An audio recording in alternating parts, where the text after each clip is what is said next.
lamun sira angge guru kaki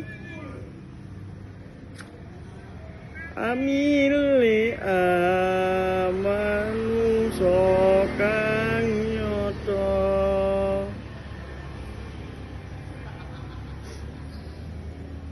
ingkang becik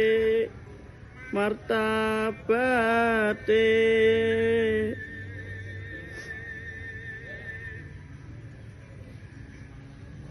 sarta kang weruh ing hukum kang ibadah lan kang wirangi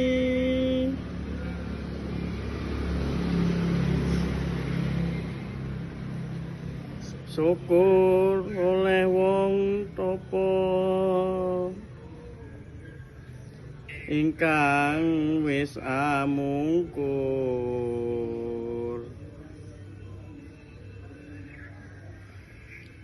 tan mikir paweke ing yan